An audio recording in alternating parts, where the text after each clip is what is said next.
બ્રહ્મજ્ઞાની બ્રહ્મચર્ય અને જેમણે કોરોનાની મહામારીમાં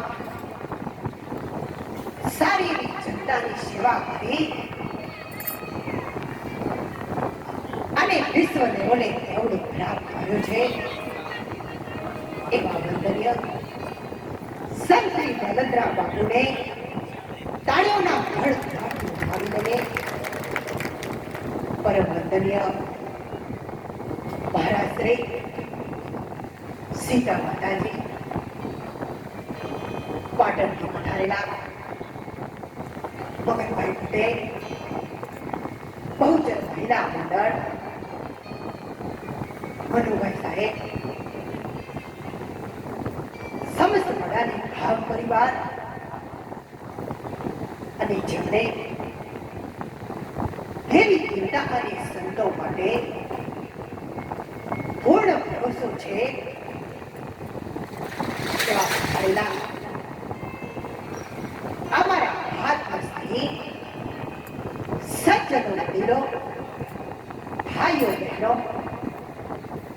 અને વહાલા બાલગોપાલના ચરણોમાં વિશ્વ ભક્તિના લાખો વાર વંદન અને નમસ્કાર છે.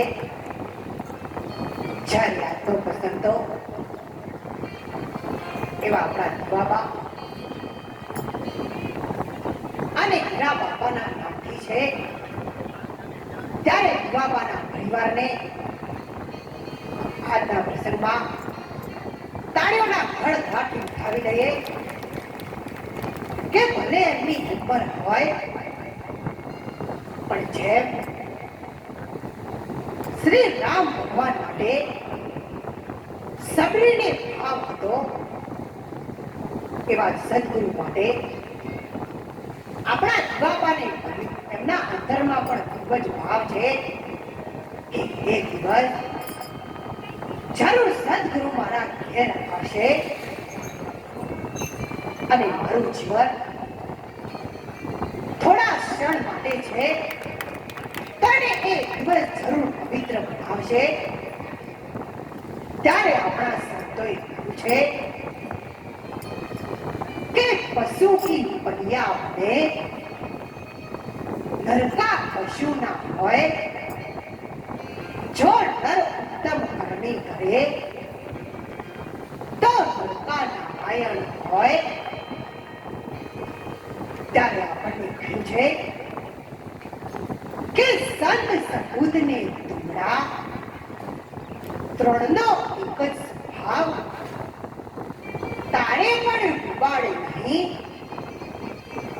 જેનો તાર્યા ઉપર છે ભાવ જો જગતને ધારવાનું કામ કરે તો સંતો કરે છે. ત્યારે કહેવાય છે કે આ કિનારો નાખો સામા કિનારે પહોંચતા પહોંચતા કોઈ વીર કરીને બચાવે તો ભારતના સંતો બચાવી શકે છે. શાંતિ પમાડે એને સંત કહીએ, એના દાસનાએ દાસ ભાઈ રહીએ.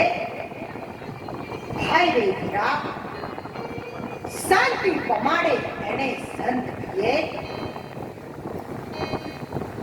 અને જેમ મીરાબાઈને શ્રી કૃષ્ણ ભગવાન માટે પ્રેમ હતો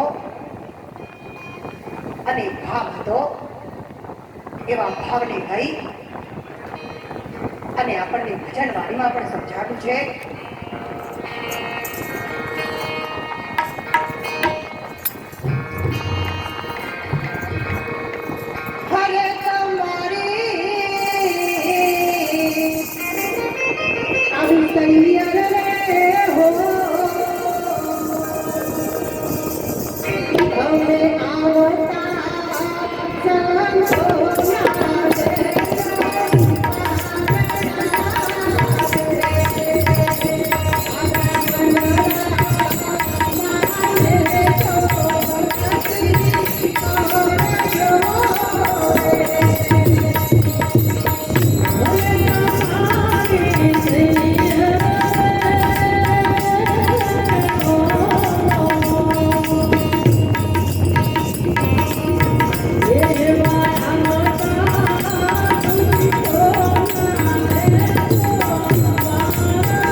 સીતારામને સંભારો તો તારો ફૂટી જશે ઘોર અંધારો. અને એ અંધારાને દૂર કરવા માટે આપણે સંતોના ચરણે જવું પડે છે.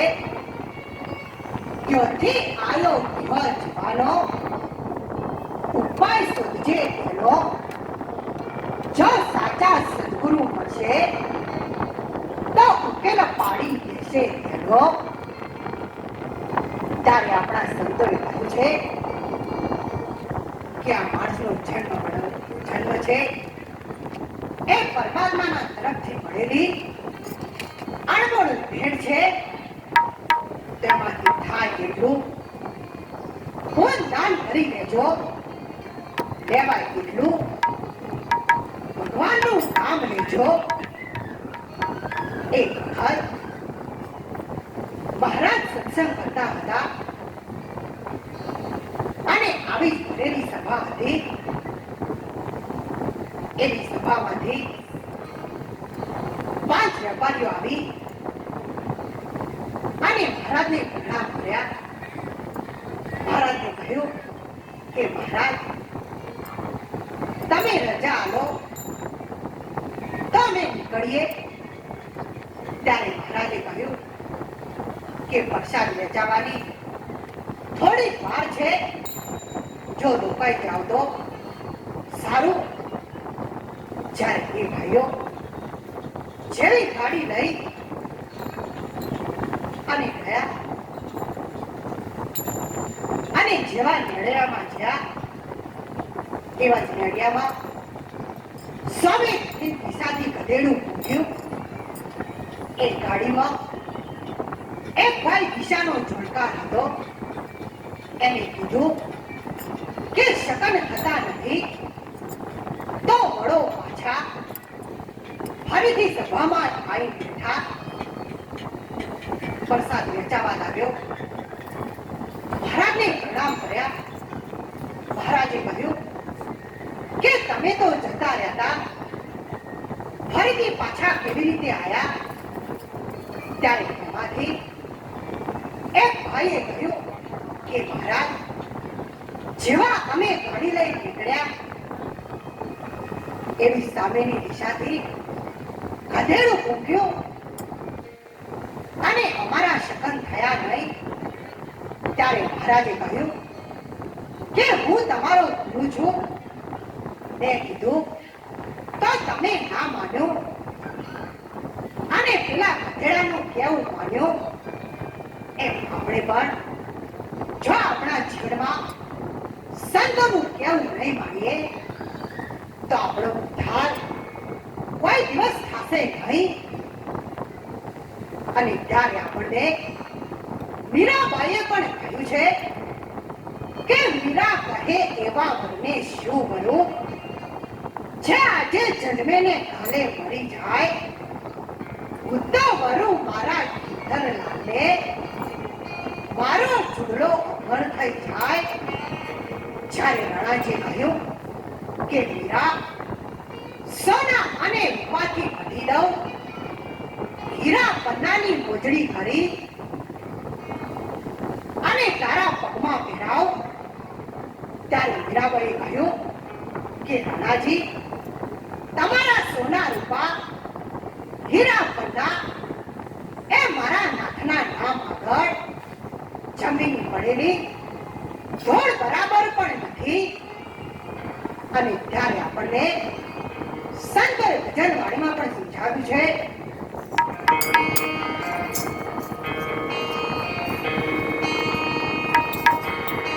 લાખો રૂપિયા તિરકવા પડે ઉર્દન